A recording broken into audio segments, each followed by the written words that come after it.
ত্রয়োদশ জাতীয় সংসদ নির্বাচনে নিরঙ্কুশ জয় পেয়ে 2 দশক পর সরকার গঠন করতে যাচ্ছে বাংলাদেশ জাতীয়তাবাদী দল বিএনপি। সংবিধান অনুযায়ী সংসদ সদস্যদের ক্ষমতা হচ্ছে আইন প্রণয়নে ভূমিকা রাখা, মন্ত্রী, প্রতিমন্ত্রী, উপমন্ত্রী ও সংসদ সদস্যদের বেতন ও অন্যান্য সুবিধা দেওয়া হয় the ministers of ministers, state and deputy ministers remuneration and privilege act অনুযায়ী। 1973 সালের 4 এপ্রিল তৎকালীন রাষ্ট্রপতি বিচারপতি আবু সাঈদ চৌধুরীর আদেশে এই অধ্যাদেশ জারি হয়েছিল।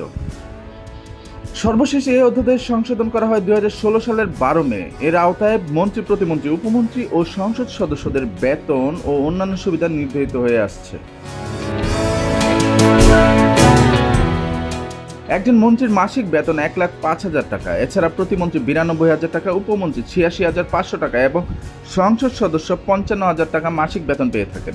মন্ত্রিসভার সদস্যরা অসুস্থ হলে তার পুরো চিকিৎসা খরচ বহন করে সরকার। সরকারি কাজে বিদেশ ভ্রমণের জন্য মন্ত্রী ও সংসদ সদস্যদের ভ্রমণ ভাতা দেওয়া হয় মার্কিন ডলারে। ভাতার পরিমাণ দৈনিক 500 থেকে 700 মার্কিন ডলার পর্যন্ত।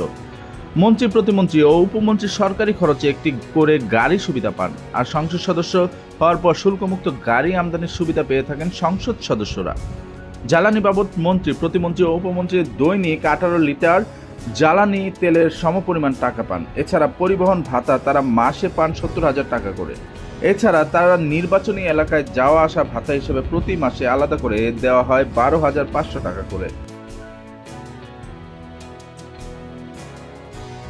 সংসদ সদস্যরা সরকারের কাছে থেকে প্লট পেয়ে থাকেন। এছাড়া মন্ত্রী, প্রতিমন্ত্রী ও উপমন্ত্রীরা সরকারি বাসা পান। তাদের বাসভবনে বিদ্যুৎ, গ্যাস, পানি ও টেলিফোন ব্যয় পুরোটাই সরকার বহন করে। সরকারি বাসায় থাকতে না চাইলে সরকার একজন মন্ত্রীকে মাসে 80,000 টাকা করে ভাড়া দেন, আর প্রতিমন্ত্রী ও উপমন্ত্রী পান মাসিক 70,000 টাকা করে। সরকারি বাড়ি সাজসজ্জা করতে একজন মন্ত্রী প্রতি বছর 5 লাখ টাকা এবং প্রতিমন্ত্রী ও উপমন্ত্রীরা 4 লাখ টাকা করে পেয়ে থাকেন। এছাড়া নিজ বাড়ি বা ভাড়া বাড়িতে বসবাস করলে তার রক্ষণাবেক্ষণের জন্য বছরে 3 মাসের বাড়ি ভাড়া সমপরিমাণ টাকা পান তারা।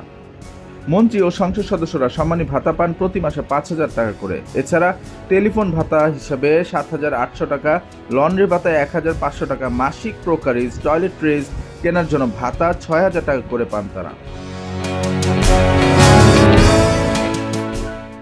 নির্বাচনী এলাকায় অফিস খরচের জন্য প্রতি মাসে 15,000 টাকা পান সংসদ সদস্যরা। আপ্যায়ন ভাতা বাবদ একজন মন্ত্রী মাসে 10,000 টাকা পান।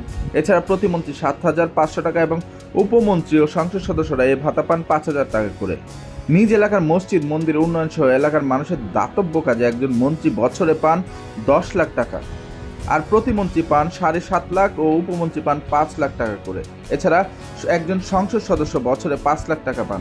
এছাড়া রয়েছে স্বেচ্ছাধীন তহবিল বার্ষিক 5 লাখ টাকা, স্থানীয় পর্যায়ে কাজের বিনিময়ে খাদ্য, বয়স্ক ভাতা, নানা ধরনের সামাজিক নিরাপত্তা, বেষ্টনী সহ প্রায় 40 ধরনের প্রকল্প আছে। এসব প্রকল্প থেকে কারা সুবিধা পাবেন তা সংসদ সদস্যের সম্মতির ভিত্তিতে হয়ে থাকে।